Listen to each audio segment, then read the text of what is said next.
The red dust of Vega 7 stretched out in every direction like a sea of rust. Una Park had seen this view 1,000 times before. She had spent 6 years hauling cargo across this barren moon, moving supplies between mining stations and the main colony. It was boring work. It was safe work. She liked it that way. Her shuttle hummed softly as it glided over the canyonlands. The sun was setting, painting the sky in shades of orange and purple. Una checked her instruments and yawned. Just another hour until she reached home. Just another quiet evening alone in her small quarters. Then the scanner beeped. Una frowned and looked at the screen. A faint signal pulsed from somewhere in the deep canyons below. It was weak, almost too weak to detect. But it was there. A life sign. She should have reported it. Protocol said to contact Station Command for any unusual signals. But the canyons were dangerous, full of sharp rocks and sudden drops. By the time a rescue team arrived, whoever was down there might be dead. Una turned her shuttle toward the signal. The canyon walls rose around, like the ribs of some giant beast. She flew slowly, carefully, watching for any sign of wreckage. The signal grew stronger. Then she saw it. A ship lay broken at the bottom of the canyon. It was not a human ship. The metal was silver and smooth, shaped like a teardrop. Strange symbols covered its surface. One wing was torn completely off. The other was buried in the red sand. Una landed her shuttle nearby and climbed out. The air was thin and cold. She pulled her jacket tighter and walked toward the wreckage. The smell hit her first. Death. Old and heavy. She covered her nose and stepped through a hole in the ship's side. Inside, the ship was dark. Emergency lights flickered red along the floor. Una turned on her flashlight and moved forward. She found the first body in the hallway. It was tall, much taller than any human. Silver-white fur covered its entire body. It had 4 eyes, all closed now in death. Its face looked peaceful, almost like it was sleeping. Long arms ended in hands with too many fingers. Una had never seen anything like it. She had heard stories about the Valori. Everyone had. They were a mysterious species that lived far from human space. No one traded with them. No one talked to them. They kept to themselves, and humans were warned to stay away. Now Una was standing in a ship full of dead Valori. She found more bodies as she moved deeper into the ship. 5 in total. All adults. All dead for what looked like many days. The air recyclers had failed. They had suffocated slowly in the dark. Una was about to leave when she heard it. A small sound. A weak cry. Like a kitten, but not quite. She froze and listened. The sound came again somewhere to her left. She followed it, climbing over broken panels and twisted metal. The sound led her to a small room at the back of the ship. There, beneath the body of an adult Valori, she found the cub. It was tiny, no bigger than a human toddler. Its fur was pale blue, soft like cotton. 4 little eyes looked up at her, filled with fear and confusion. The adult above it had died protecting it, curled around the small body like a shield. The cub was alive. Barely. Una could see its ribs through its thin fur. It was starving, dying. It had been trapped here for days, alone with the dead, waiting for someone to come. The cub opened its mouth and made that small crying sound again. Then it reached up toward Una with tiny trembling paws. She knew what she should do. She should call Station Command. She should report the crash and let the authorities handle it. Contact with Valori was forbidden. Bringing an alien back to the colony was illegal. She could lose her job. She could be deported from Vega 7 forever. But the cub was looking at her.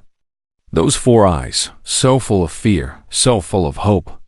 It reached for her like she was the only thing in the universe that could save it. Una took off her jacket. She wrapped the cub gently, carefully, like it was made of glass. It was so light in her arms, so fragile. It stopped crying and pressed its face against her chest. She could feel its tiny heart beating fast. "Okay," Yuna whispered. "Okay, I have got you." She carried the cub out of the ship and back to her shuttle. She did not look back at the bodies. She did not think about the rules she was breaking. She only thought about the small, warm weight in her arms. The shuttle lifted off and flew toward the colony. The cub slept against her chest, its tiny claws gripping her shirt. It made soft sounds in its sleep, little chirps and hums that sounded almost like a song. Yuna landed at her private dock and smuggled the cub into her quarters. She locked the door and sat down on her bed. Her hands were shaking. Her heart was pounding. She looked down at the sleeping cub. It was so small, so helpless. It had no one else in the entire universe. "What am I supposed to do with you?" Yuna whispered. The cub did not answer. It just slept, safe and warm for the first time in days. Outside, the stars turned slowly in the dark sky. Somewhere out there, in the cold emptiness of space, someone might be searching for this child. Someone might be calling out, hoping for an answer that would never come. But tonight, in a small room on a dusty moon, a human woman held an alien cub against her heart and made a choice that would change both their lives forever. Yuna did not sleep that night. She just held the cub and watched it breathe, wondering what tomorrow would bring. 3 weeks passed like a dream. Yuna named the cub Bomb. It meant spring in her language. She chose that name because she found the cub at the edge of death and watched it come back to life. Like flowers after a long winter. At first, Bomb was weak and scared.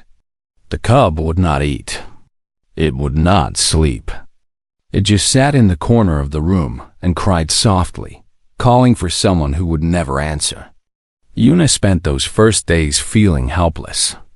She did not know what Valori cubs ate. She did not know how to comfort an alien child. She only knew that she could not let Bomb die. She tried everything: fruit, vegetables, protein paste, water, milk. Bomb refused it all. The cub grew thinner. Its pale blue fur lost its shine. Yuna started to believe she had made a terrible mistake. Then, on the 5th night, something changed. Yuna was sitting on the floor, exhausted and crying. She had not slept in days. She had failed. The cub was going to die, and it was her fault. She should have called for help. She should have found someone who knew what to do. Bomb crawled out of the corner and climbed into her lap. The cub looked up at her with those 4 strange eyes. Then it pressed its small face against her chest and made a soft, humming sound. It was not a cry. It was something else. Something warm. Yuna held the cub close and cried harder. But this time, she was not crying from sadness. She was crying because she understood. Bomb did not need special food or alien medicine. Bomb needed someone to hold, someone to stay. The next morning, Bomb ate for the first time. Yuna offered a bowl of warm soup, and the cub drank it slowly, carefully, never taking its eyes off her face. After that, everything changed. Bomb followed Yuna everywhere. When she cooked, Bomb sat on the counter and watched. When she worked on her shuttle, Bomb sat in the co-pilot seat and pressed buttons. When she slept, Bomb curled up against her side and hummed that soft, trusting sound. The cub learned fast. Faster than Yuna expected. Within 2 weeks, Bomb was speaking simple words. Yuna, food, sleep, home. The cub's voice was high and musical, like wind chimes in a gentle breeze. Yuna found herself talking to Bomb constantly. She told the cub about her life, her work, her dreams. She told Bomb about Earth, the planet she had never seen but always imagined. She told stories about her grandmother, who used to sing old songs and make sweet rice cakes. Bomb listened to everything. The cub would tilt its head and blink all four eyes, drinking in every word like water. One evening, Yuna came home to find Bomb trying to sing.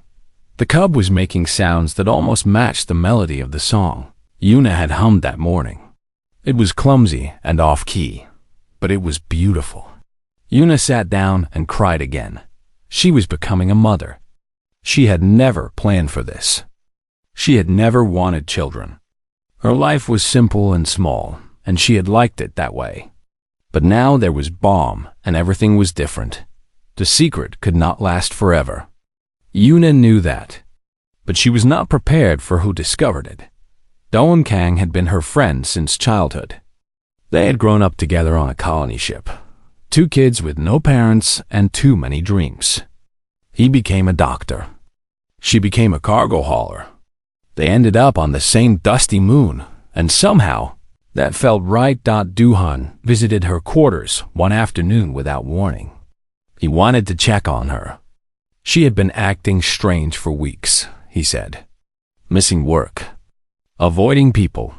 He was worried. Yuna tried to stop him at the door, but it was too late. Bomb walked into the room and chirped a happy greeting. Doan stared. His face went white, then red. Then he grabbed Yuna's arm and pulled her outside. Are you insane? He whispered. That is a Valori. An actual Valori. Do you know what they will do to you if they find out? I know, Yuna said, but I could not leave it. Dohan, I could not just let it die. You could be deported. Imprisoned. They could take everything from you. I know. Dohan looked at her for a long moment. Then he looked through the window at Bomb, who was pressing its face against the glass, watching them with worried eyes. Hello, Bomb said, voice muffled by the window. Duhan closed his eyes and sighed. That thing just spoke. She learns fast, Yuna said. I think she is very smart. She? Yuna shrugged. I had to pick something. Doan did not report her. Instead, he came back the next day with medical equipment. He ran tests on Bomb, gentle and careful, while Yuna watched nervously. The lorry cubs imprint on their caretakers, Dohan said finally. It is in the old research files. Once they bond, it is permanent. This cub thinks you are its mother now. Yuna looked at Bomb, who was playing with a piece of string on the floor. What does that mean? It means you cannot give her back. Not easily. She has attached to you completely. If you tried to leave her now, it would break her. That night, Yuna held Bomb close and listened to the cub's soft breathing. A mother. She was a mother now.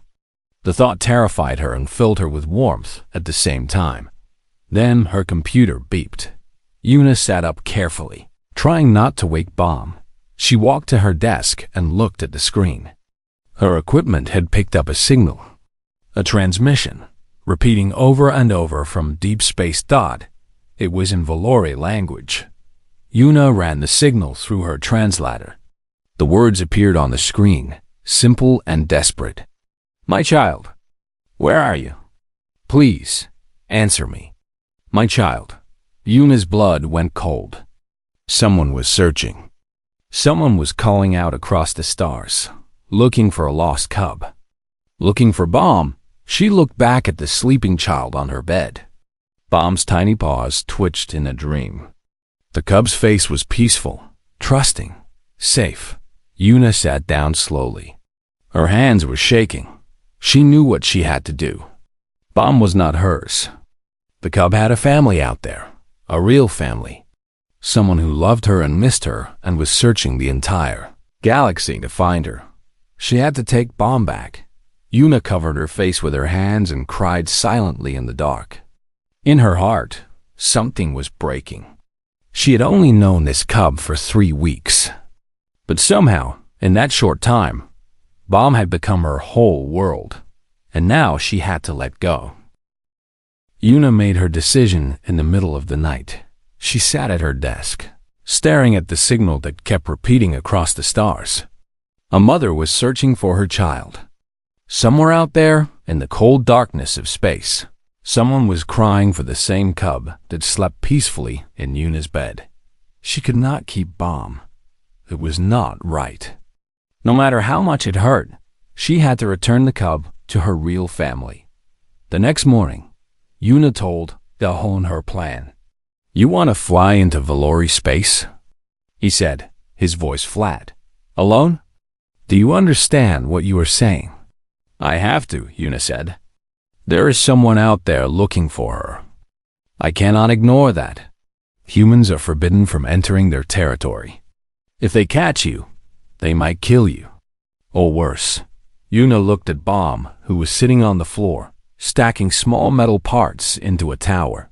The cub looked up and smiled at her with all four eyes. "I have to try," Yuna said. Duhan argued with her for hours. He called her foolish, reckless, suicidal. But in the end, he helped her anyway. He gave her medical supplies, extra food, and a better translator. He hugged her at the dock and told her to come back alive. "If you die out there," he said, "I will never forgive you." Yuna smiled sadly. "Take care of yourself, Dohan." She loaded Bomb into the shuttle and launched into the stars. The journey took 5 days. Yuna followed the signal deeper and deeper into unknown space. The stars changed around her. The familiar constellations of human territory faded away, replaced by strange new patterns she had never seen before. Mom sensed something was different. The cub became restless, pressing her face against the window, staring out at the passing stars. Sometimes she would whimper softly, as if she remembered something from long ago. "Are you okay?" Yuna asked. Bomb looked at her with those 4 gentle eyes. "Where are we going?" Yuna's heart ached. She had not told Bomb the truth. She did not know how. "Somewhere important," she said. "Someone wants to meet you." On the 3rd day, Yuna found old data files in the shuttle's computer. Research from before the contact ban. Information about the Valori that humans had gathered years ago. What she read made her cry. The Valori were dying. A plague had swept through their species decades ago. It was a strange disease that killed adults but left children alive. Infected parents became carriers who spread the sickness to everyone around them. The only way to protect their cubs was to send them away. Mothers and fathers put their children on escape pods and launched them into space, hoping someone would find them. Then the parents died alone, surrounded by empty rooms and silence. Millions had died. Entire planets had gone dark. The Valori were not hiding from humans because they were hostile. They were hiding because they were almost extinct. Yuna looked at the crashed ship in her memory. She remembered the adult Valori curled around Bomb, dead but still protecting her child. That mother had not been fleeing from enemies. She had been trying to save her baby, and someone else was still alive. Someone was still searching. On the 5th day, Yuna's shuttle was surrounded. 3 massive ships appeared out of nowhere, silver and beautiful, shaped like teardrops, just like the crashed vessel. They moved in perfect formation, blocking every escape route. A voice crackled over her radio. Speaking words she did not understand. Yun raised her hand slowly, even though no one could see her. "I come in peace," she said. "I have a child. A Valori child. I'm trying to return her." Silence. Then a beam of light surrounded her shuttle, and she was pulled toward the largest ship. Yuna held Bomb tight as they were brought aboard. Armed guards surrounded them. Tall Valori with scarred fur and hard eyes. They pointed weapons at her and shouted in their musical language. "Please," Yuna said. "I am not here to hurt anyone. I found this cub. I saved her. I just want to bring her home." The guards did not lower their weapons. Then a new voice spoke. It was weak and broken, but it spoke in human words. "Wait." The guards stepped aside. A figure moved through the crowd, walking slowly, painfully. It was a female Valori, taller than the others, but thin and fragile. Her silver fur was dull and patched with scars. Her 4 eyes looked tired, exhausted, like someone who had not slept in months. She stopped in front of Yuna and stared, not at Yuna, at the cub in her arms. Bomb looked back, confused and scared. The cub pressed closer to Yuna's chest, hiding from the strange woman. The Valori mother made a sound. It was not a word. It was something deeper than words.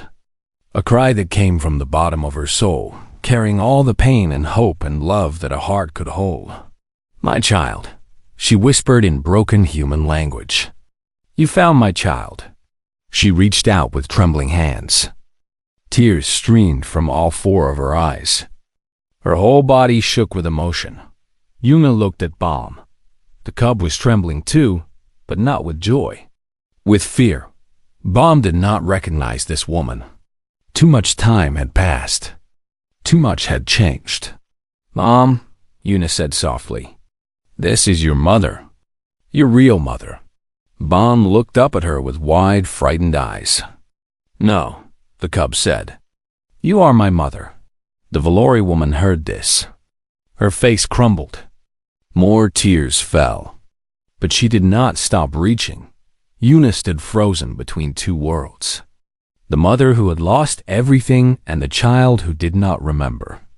The woman who had searched the stars for her baby, and the cub who only knew one face, one voice, one heart. What was she supposed to do now? The Valori mother fell to her knees before Yuna. Her hands still reached out, shaking, desperate, broken. "Please," she whispered. "Let me hold her. Just once, please." Yuna felt her own tears falling. She looked at Bomb. She looked at the mother. She looked at the impossible choice before her. Slowly, gently, she knelt down beside the broken woman and held out the trembling cub. The Valori mother's name was Irel. She sat across from Yuna in a small, quiet room deep inside the refugee ship. A translator device sat between them, turning their words into something both could understand. Guards stood outside the door, but no one bothered them. For now, they were alone. Bomb sat in Yuna's lap, pressed tight against her chest. The cub had not stopped trembling since they came aboard. Every time Irel looked at her, Bomb would hide her face and whimper. It was breaking all 3 of their hearts. "I never thought I would see her again," Irel said. Her voice was soft and rough, like wind over broken stones. "When I put her on that escape pod, I thought I was saying goodbye forever. What happened?" Yuna asked. "The crash. The other Valori on the ship. How did you survive?" Irel closed her eyes. The memory was clearly painful. "The plague," she said. "It took everything from us. My partner, my family, my whole world. I was infected too. I could feel the sickness inside me, eating me slowly. I knew I was going to die." She paused, gathering strength to continue. "But my daughter was healthy. The plague does not kill children. It only spreads through them.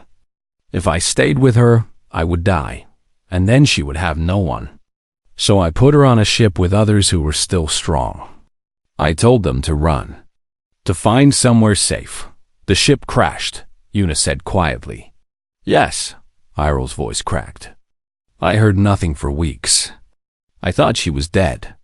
I thought I had killed my own child by trying to save her." Bomb made a small sound. Not words. Just a tiny, confused noise. She was listening, even if she did not understand. "But you survived," Yuna said. "The plague did not kill you." Irel nodded slowly. "My body is strange, different. The sickness hurt me, changed me, scarred me. But it did not kill me. The doctors say it is very rare. A mutation in my blood that fought back against the plague." She looked down at her thin, damaged hands. "I survived, but I'm not healed.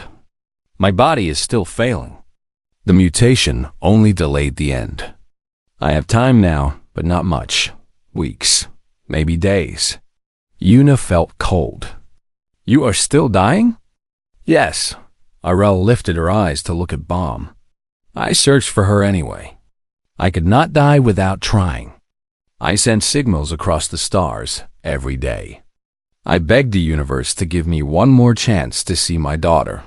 And I heard you, Yuna said. That is why I came. Yes. Irel smiled, but it was a sad smile. A human heard my cry. A human saved my child. A human brought her back to me. She reached out slowly, carefully, toward Bomb. The cub flinched and pressed harder against Yuna. Irel pulled her hand back. Her 4 eyes filled with tears again. She does not know me, Irel whispered. She does not remember. I am a stranger to her now. Yuna did not know what to say. She held Bomb tighter, feeling the cub's small heart beating fast with fear. The lorry cubs imprint on their caretakers, Yuna said finally. My friend told me. Once they bond, it is permanent. Irel nodded. I know. I knew this when I sent her away. I knew that if she survived, she might never remember me. She might belong to someone else. She looked at Yuna with those tired, broken eyes. She belongs to you now. No, Yuna said quickly. No, she is your daughter. You are her mother. I just took care of her for a little while. You did more than that.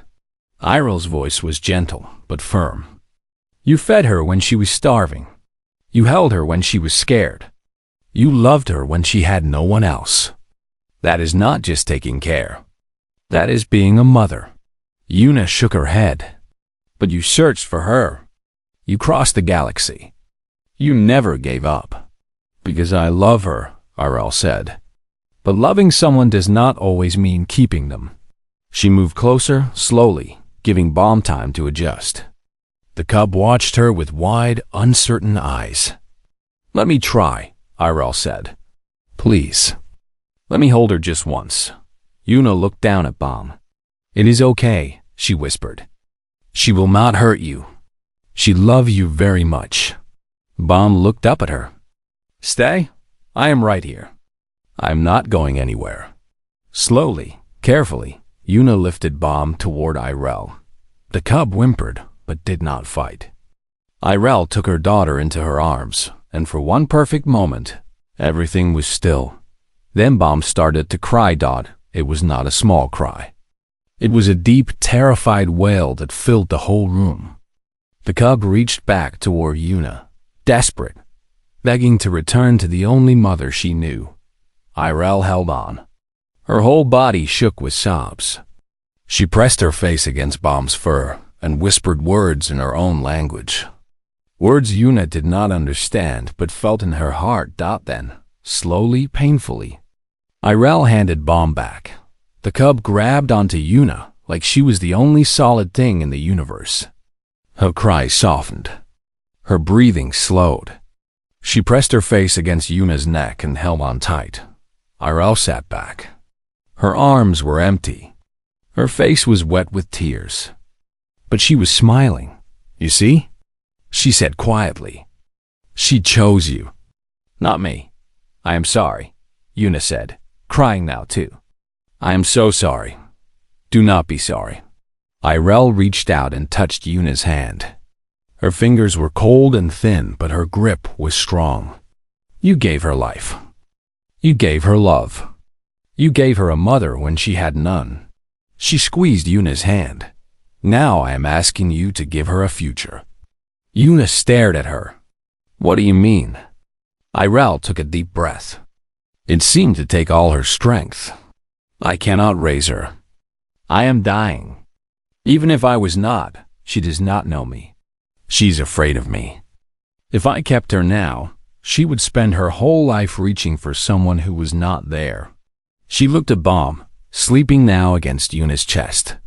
But you, Irel said, you can give her everything. A home, a family, a life full of love. That is all I ever wanted for her. Yuna shook her head. You are her mother. I was her mother, Irel said. Now you are. She pulled something from around her neck.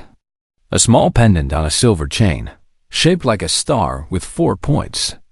It glowed faintly in the dim light. "This belonged to my mother," Irel said. "And her mother before her. It has passed through our family for generations." She pressed it into Yuna's hand. "Now it belongs to her. Tell her about me someday. Tell her that her first mother loved her enough to let her go." Yuna looked at the pendant. Then she looked at Irel.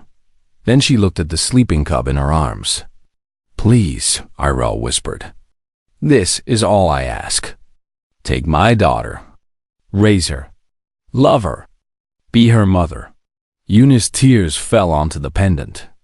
It felt warm in her hand, like it held some piece of Irel's heart.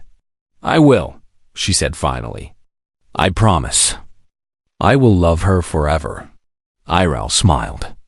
It was the most peaceful smile Yuna had ever seen. "Thank you," Irel said. "Thank you for being human." Irel asked for one night to spend with her daughter before saying goodbye forever. Yuna could not refuse. She sat in the corner of the small room and watched as Irel lay beside Bomb on a soft bed, singing old songs in the Valori language. Bomb did not understand the words, but something in the melody touched her. The cub stopped trembling. Her 4 eyes grew heavy, and slowly, carefully, she let Irel hold her. Yuna watched with tears running down her face. Irel sang all night. Her voice was weak and broken, but it carried so much love. Songs about starlight and growing things. Songs about mothers and daughters and the bonds that time could not break. Songs that had been passed down for thousands of years, from one generation to the next. Bomb fell asleep in her berth, mother's arms. Irel held her close and breathed in the scent of her fur. She touched the small face, the tiny ears, the 4 closed eyes. She memorized every detail, storing them in her heart for the journey ahead. "I thought I would never feel this again," Irel whispered. Holding her, having her close. "I thought the universe had taken this from me forever." Yuna did not speak. She just watched. "She is beautiful," Irel said. "More beautiful than I remembered. And so smart. And so brave." She looked at Yuna across the room. "You did this," Irel said. "You made her strong. You gave her the courage to survive." "I just loved her," Yuna said. "That is all I did. That is everything." Irel smiled sadly. Love is everything. As the night wore on, Irel grew weaker. Her breathing became shallow. Her movements became slow. The plague was still inside her, still fighting against the mutation that kept her alive. She was running out of time. Near dawn, Irel pressed her forehead against Bomb's small head. She whispered words that the translator did not catch, private words meant only for her daughter. Then she looked at Yuna. "It is time," Irel said. "Take her now, before I cannot let go." Yuna walked over slowly. She knelt beside the bed and looked at the mother and child, tangled together for the last time. "Are you sure?" Yuna asked. "I can stay longer. We can wait." "No." Irel shook her head. "If I wait, I will be too weak. I want to see her leave. I want to know she is safe." She kissed Bomb's forehead one last time. "Go," she whispered. "Go live. Go grow. Go be happy." Gently, carefully, Yuna lifted Bomb into her arms. The cub stirred but did not wake. She just snuggled closer and sighed. Irel watched them go. She did not cry. She had no tears left. She just smiled that peaceful, broken smile and raised one hand in farewell. "Thank you," she said, "for everything." Yuna looked back one last time. "She will know you," she said. "I will tell her stories about you every day. She will grow up knowing how much her first mother loved her." Irel nodded. "That is enough. That is more than enough." Yuna carried Bomb back to her shuttle. The Valori guards let her pass without a word. They had heard everything. They understood as her shuttle pulled away from the refugee ship. Yuna looked out the window. She could not see Irel anymore. But she knew the woman was still there, watching, waiting, saying goodbye in her own way. The journey home took 5 more days. Bomb woke up on the second day and asked about the woman with the sad eyes. Yuna told her the truth, as gently as she could. She told Bomb about Irel, about the plague, about the sacrifice a mother made to save her daughter. Bomb listened quietly. She did not cry. She just touched the pendant around her neck and looked out at the stars. She loved me? Bomb asked. So much, Yuna said. More than anything in the universe. Bomb was quiet for a long moment. Then she climbed into Yuna's lap and hugged her tight. I love you too, Bomb said. Mom. Yuna held her daughter and cried. When they returned to Vega 7, everything was different. Station Command had discovered Yuna's unauthorized journey. They knew about the alien child. They knew about everything. Yun faced a tribunal of angry officials who demanded answers. They threatened to deport her. They threatened to take Bomb away. They told her she had broken every rule and endangered the entire colony. Yuna stood before them with Bomb holding her hand. I did what I had to do, she said. I found a dying child and saved her. I met a dying mother and kept my promise to her. If that makes me a criminal, then punish me. But do not punish my daughter. She has done nothing wrong. The room was silent. Then one of the officials spoke. An old woman with gray hair and tired eyes. You risked your life for an alien, the woman said. Why? Yuna looked down at Bomb. The cub looked back up at her with those 4 trusting eyes. Because she asked me to, Yuna said. She was a mother, and she asked me to be one too. The tribunal did not deport her. They gave her a fine and put a mark on her record. But they let her keep Bomb. They let her go home. Years passed. Yuna moved to a new world, a green planet with blue skies and soft rain. She built a small house on a hill, overlooking a valley full of flowers. Dohan visited sometimes, bringing medicine and gifts and stories from the old colony. Bomb grew tall and strong. Her pale blue fur darkened to a deep silver, like her mother before her. Her 4 eyes sparkled with curiosity and joy. She learned human languages and Valori history. She made friends and explored the world and dreamed about the stars. One evening, they sat together on the porch, watching the sunset paint the sky in shades of gold and pink. Bomb was almost grown now. Not a cub anymore. A young woman finding her place in the universe. Mom, Bomb said. What was she like? My first mother? Yuna touched the pendant around Bomb's neck. The 4-pointed star that had traveled across generations, across species, across the endless dark of space. She was brave, Yuna said. She was strong. She loved you more than her own life. And she made me promise to tell you that every single day. Bomb leaned against her. I wish I could remember her. You carry her with you, Yuna said. In that pendant. In your blood. In the song she sang to you before you could understand words. She is always with you, even if you cannot see her. Mom was quiet for a moment. Then she smiled. I am glad she found you, Bomb said. Yuna wrapped an arm around her daughter and held her close. So am I, she said. So am I. Above them, the stars came out one by one, filling the sky with light. Somewhere out there, among those distant suns, a woman had given everything to save her child. She had searched the galaxy. She had found a stranger. She had trusted that stranger with the most precious thing she had, and that stranger had kept her promise. Yuna looked up at the stars and whispered, a silent thank you to the mother who had made her one. Then she turned to her daughter, and they walked inside together, leaving the night full of stars behind them. They were home.